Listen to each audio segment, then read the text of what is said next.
चंपावत में आज से मां पूर्णागिरि मेले की शुरुआत। मुख्यमंत्री पुष्कर सिंह धामी ने किया शुभारंभ। सफल संचालन के लिए प्रशासन ने 6 सेक्टर मजिस्ट्रेट किए तैनात।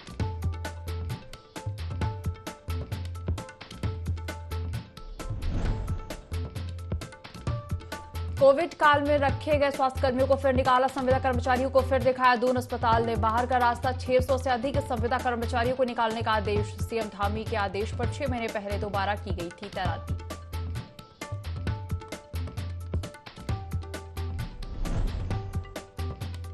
होली के मौके पर काशीपुर में डीजे पर डांस को लेकर हुआ विवाद। विवाद में 2 पक्षों के बीच चले लाठी डंडे। झगड़े में एक युवक की मौत। गुस्साए लोगों ने किया हंगामा।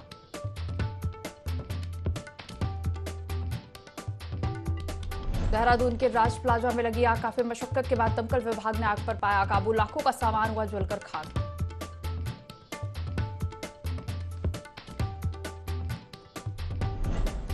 प्रदेश में मौसम ने ली करवट। अगले 24 घंटे भारी बारिश और बर्फबारी का अलर्ट जारी। पहाड़ों की रानी मसूरी में गिरे ओले।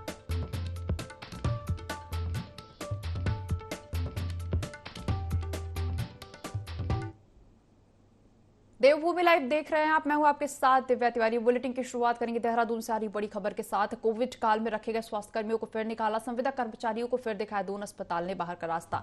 इससे पहले भी दून अस्पताल से निकाले गए संविदा कर्मचारी। 600 से अधिक संविदा कर्मचारियों को निकालने का आदेश। सीएम धामी के आदेश पर 6 महीने पहले दोबारा की गई थी तैनाती।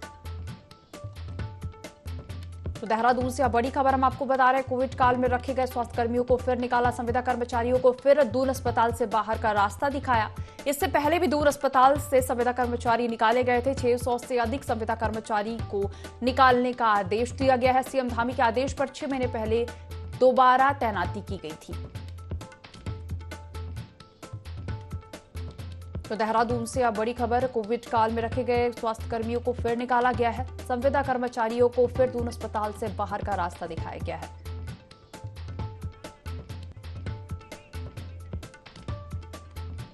ज्यादा जानकारी लेंगे संवाददाता धनंजय हमारे साथ जुड़ गए हैं।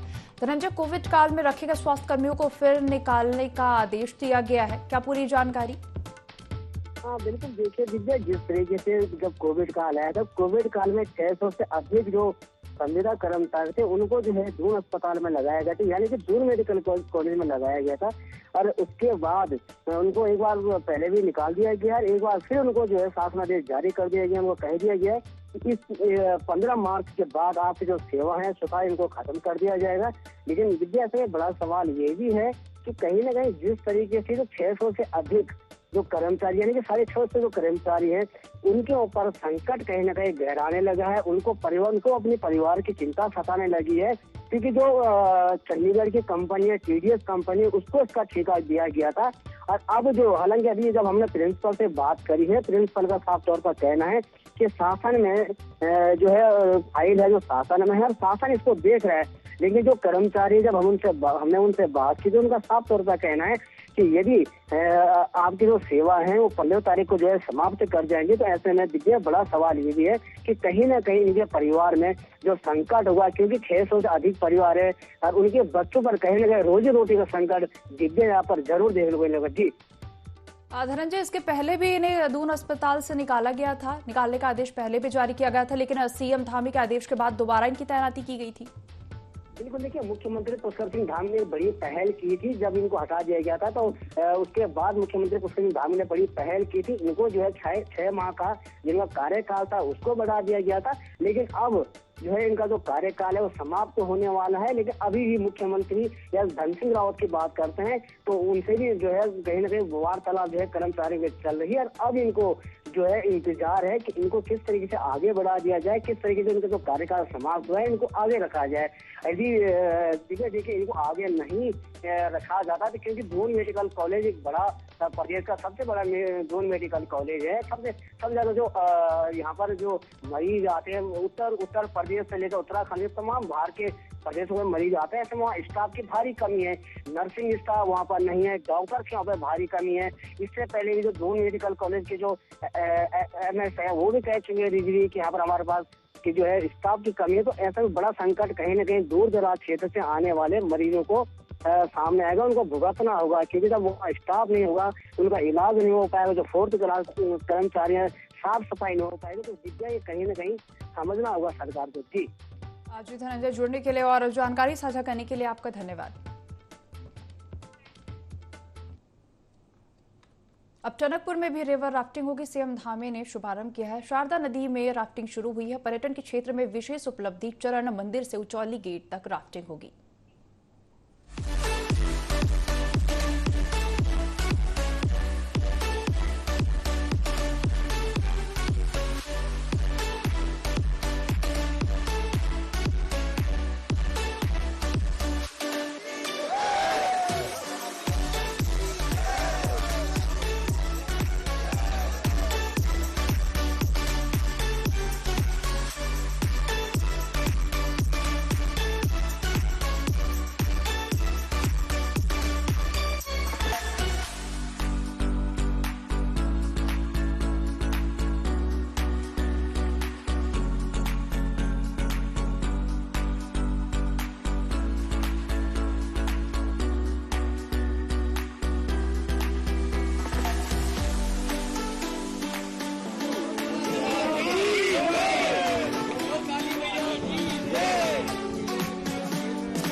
हमारी नदी है, शारदा नदी है, ये भारत के नक्शे पर आए और आज देश विदेश के श्रद्धालु यहाँ आते हैं। इसको लेकर हमने पूरी तैयारियाँ कर ली हैं। सितंबर माह में यहाँ पर नेशनल राफ्टिंग आयोजित की जाएगी, जिसमें अनेकों राज्यों से प्रतिभागी भाग लेंगे और सभी लोग यहाँ आएंगे। तो निश्चित रूप से ये क्षेत्र संपूर्ण भारतवर्ष में जाएगा, संपूर्ण लोगों के उसमें जाएगा, जिससे लोग राफ्टिंग करने आएंगे और दर्शन के साथ साथ राफ्टिंग का भी आनंद लेंगे। ये जहाँ एक तरफ पर्यटन को बढ़ाएगा, साहसिक पर्यटन को बढ़ाएगा।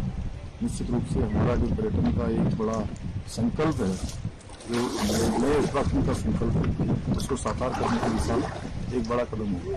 ये माँ पूर्णागिरि धाम को जाते समय माँ शारदा का भी तट है और माँ शारदा के तट पर ये डूम से लेकर जहाँ से आज स्टार्टिंग पॉइंट से हम लोगों ने प्रारंभ किया था, लगभग 12 किलोमीटर की दूरी है और इस पर अनेकों स्थान ऐसे स्पॉट हैं जहाँ से राफ्टिंग शुरू हो रही है और माँ पूर्णागिरि के दर्शन करने के लिए देश दुनिया से लाखों की संख्या में श्रद्धालु प्रत्येक वर्ष आते हैं।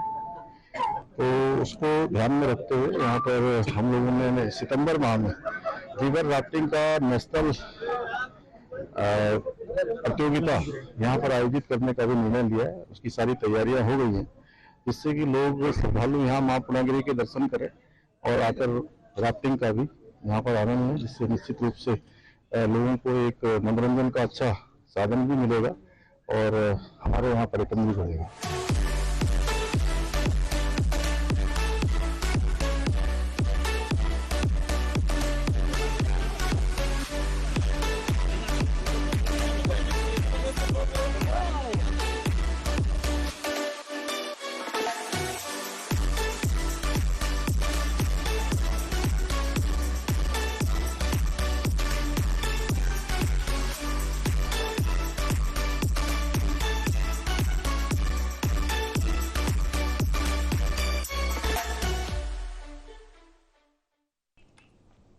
रुद्रप्रयाग के जवाड़ी बाईपास पर रेलवे टनल में एक मजदूर की मौत हो गई। मजदूर मेगा कंपनी में कार्यरत था। वहीं मजदूर की मौत के बाद स्थानीय लोगों ने बद्रीनाथ हाईवे पर चक्का जाम कर दिया। इस दौरान राजमार्ग के दोनों ओर सैकड़ों वाहन फंस गए, जिससे आवाजाही में काफी परेशानी हुई। वहीं मौके पर विधायक भरत सिंह चौधरी मौजूद रहे और मामले को संज्ञान में लिया।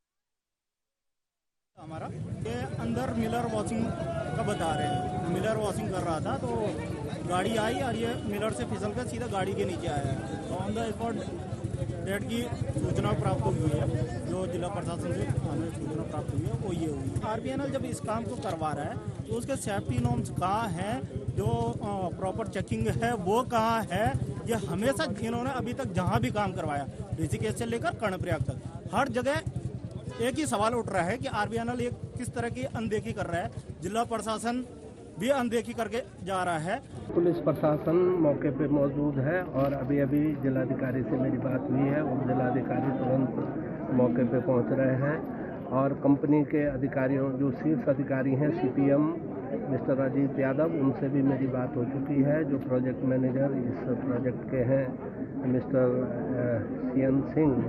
एचएन सिंह, उनसे भी बात हो गई है और अभी क्योंकि वो कर्णप्रयाग की तरफ है तो उन्होंने कहा कि मुझे पहुंचने में करीब आधा घंटा लग जाएगा। तो हमने जो मृतक हैं उनके जो परिजन हैं उनसे कहा है कि वो वार्ता कर लें और नियमानुसार जो भी उचित मुआवजा उसको होगा और अगर इस दुर्घटना की जांच भी करवाई जाएगी और अगर जांच में किसी को दोषी पाया जाता है तो उसके खिलाफ कार्रवाई। सीएम पुष्कर सिंह धामी ने बिजली संकट से निपटने के लिए केंद्र सरकार से मदद मांगी है। सीएम की इस संबंध में केंद्रीय ऊर्जा मंत्री से शुक्रवार को मुलाकात भी होना है। इससे उम्मीद है कि बिजली संकट का कोई हल निकल जाएगा। दरअसल राज्य में इस साल बारिश कम होने से बिजली संकट गहरा गया है। वहीं गैस से चलने वाली बिजली उत्पादन केंद्र भी बंद हो गए हैं।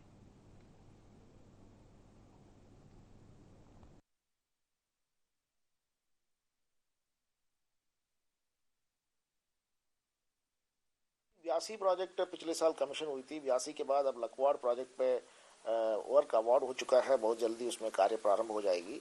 लेकिन हमारे लिए जो सबसे ज़्यादा नुकसान हुआ था Bhagirathi valley eco sensitive zone के डिक्लेरेशन और भागीरथी नदी की सारे परियोजनाएं बंद होना और उसके साथ साथ अलकनंदा नदी में अब ऑफिशियली बैन तो नहीं है लेकिन अनऑफिशियली सारे परियोजनाएं रुकी हुई हैं। और ये सब चीज़ें भी हमारे स्टेट के लिए ओवरऑल नुकसान में जाता है, क्योंकि जो पीएमओ लेवल पे मीटिंग होने जा रही थी वो जोशीमठ त्रासदी के बाद वो मीटिंग जो है पोस्टपोन कर दी गई है।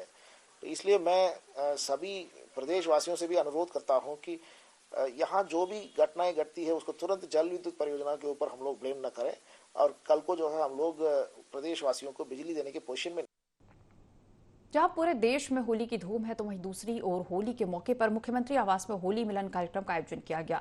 इस दौरान मुख्यमंत्री पुष्कर सिंह धामी ने पार्टी के वरिष्ठ नेता और आम लोगों के साथ होली खेली। साथ ही इस मौके पर मुख्यमंत्री ने सभी प्रदेशवासियों को होली की बधाई दी।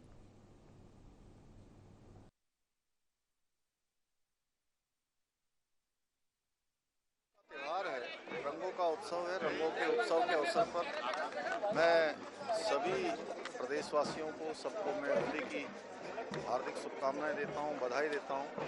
और होली का ये पर्व सभी के लिए सुख समृद्धि लेकर आए, सभी पर भगवान की कृपा हो और हमारे देश के यशस्वी प्रधानमंत्री मोदी जी के नेतृत्व में जो हमने संकल्प लिया है कि 2025 में जब राज्य की स्थापना दिवस हम मना रहे होंगे, उस समय हम देश के श्रेष्ठ राज्यों में हमारा नाम हो, अग्रणी राज्यों में नाम हो। हमारे सभी प्रदेश के जन इस होली पर ये संकल्प लेकर उस दिशा में हम आगे बढ़ेंगे और हर प्रकार से हमारा राज्य सभी प्रकार की विघ्न बाधाओं से दूर रहे। भगवान हम सब पर कृपा करें। चारधाम यात्रा हमारी प्रारंभ होने वाली है और हम चारधाम यात्रा में भी आने वाले सभी श्रद्धालुओं का, सभी आने वाले तीर्थ यात्रियों का सबका स्वागत करेंगे। उसके लिए हमारी सभी तैयारियां चल रही हैं। एक बार पुनः सभी को होली की हार्दिक शुभकामनाएं। एसएसपी हरिद्वार अजय सिंह ने रुद्राक्ष का पौधा लगाया है। मां गंगा वाटिका में उन्होंने यह पौधा लगाकर प्राकृतिक संदेश दिया है। इस अवसर पर कई अधिकारी एवं कर्मचारी मौजूद रहे। इसके माध्यम से प्रकृति को हरा भरा रखने का संदेश लोगों को दिया गया। बता दें कि दिन प्रतिदिन ग्लोबल वार्मिंग के कारण प्राकृतिक संतुलन बिगड़ रहा है, इसलिए प्रकृति को संरक्षित रखना जरूरी है।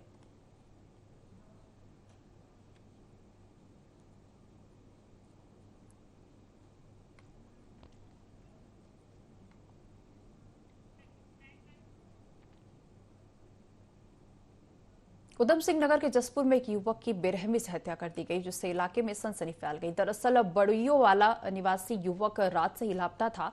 परिजनों की काफी तलाश के बाद भी उसका कोई सुराग नहीं मिल पा रहा था। वहीं इस सुबह युवक का शव खेत में पड़ा मिला। शव पर कई धारदार हथियारों के निशान मिले, जिसकी सूचना पर मौके पर पहुंची पुलिस ने मामला दर्ज कर जांच शुरू कर दी है।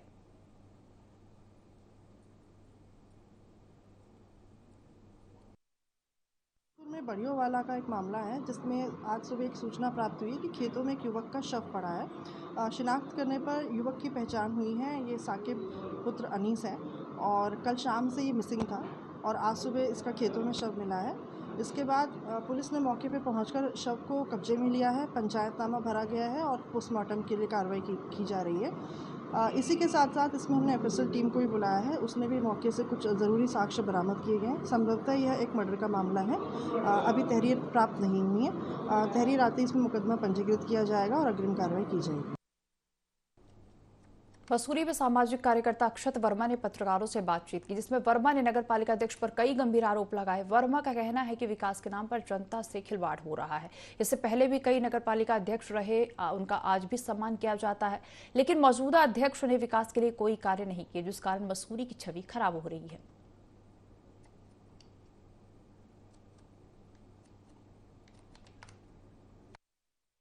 हमारी उम्र शायद नहीं थी उस समय इतनी, परंतु मेरी छोटी उम्र के समय की बात रही होगी हमारे जगन्नाथ शर्मा जी, जिनका नाम लोग इज्जत से और मान से लिया करते हैं, जिन्होंने कॉलेज पीली बिल्डिंग बनाई, रिहायशी कॉलोनी उन्होंने पीली बिल्डिंग के रूप में मसूरी को दी, जो आज भी लोग याद करते हैं। हमारे हुकुम सिंह पंवार जी, जिन्होंने मसूरी को ट्रॉली प्रदान करी और एलबीएस एकेडमी को जाने से रोका। इन लोगों के करे गए अच्छे कार्य, मुझे नहीं लगता इसके बाद कोई नेता आया हो, कोई ऐसा अध्यक्ष आया हो जिन्हें लोगों ने हृदय की गहराइयों से याद किया हो। खटीमा में कांग्रेस कार्यकर्ताओं ने महंगाई को लेकर उत्तराखंड सरकार का पुतला फूंका। महिला कांग्रेसी, युवा कांग्रेसी और कांग्रेस सेवा दल के कार्यकर्ता ने पेपर लीक मामले में बेरोजगारों पर की गई लाठीचार्ज और मुकदमा पर आक्रोश जताया। गैस सिलेंडर और बिजली के दामों में बेतहाशा बढ़ोतरी को लेकर आम जनमानस में भी भारी आक्रोश है। महिला कांग्रेस तथा युवा कांग्रेस के कार्यकर्ताओं ने खटीमा मुख्य चौक पर सरकार के खिलाफ नारेबाजी कर प्रदर्शन किया और गैस सिलेंडर और बिजली के बढ़े दामों को तत्काल वापस लेने की मांग की।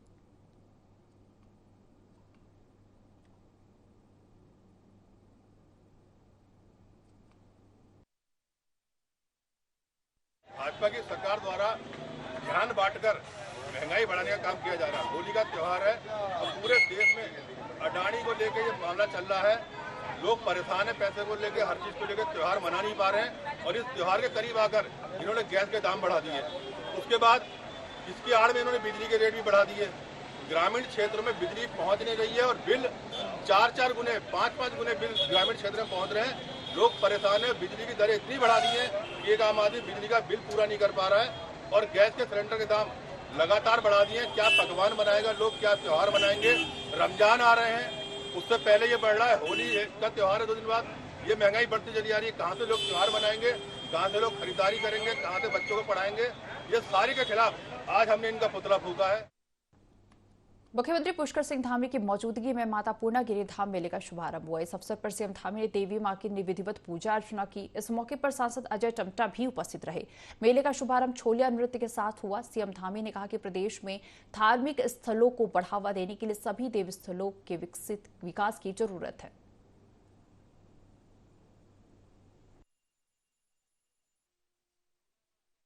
मानता हूँ मां पूर्णागिरि की कृपा से, उनके आशीर्वाद से मुझे आज उत्तर भारत का एक बहुत सुप्रसिद्ध मेला, सुप्रसिद्ध स्थान मां पूर्णागिरि का यहाँ पर है, जिसमें गत वर्ष 35 लाख से भी ज़्यादा श्रद्धालुओं ने दर्शन किए थे और पूरे साल भर 70 लाख से भी ज़्यादा श्रद्धालु यहाँ दर्शन के लिए आते हैं। और मुख्य सेवक के रूप में इस बार ये मेले का मुझे आज से इस यात्रा का उद्घाटन का अवसर मिला है।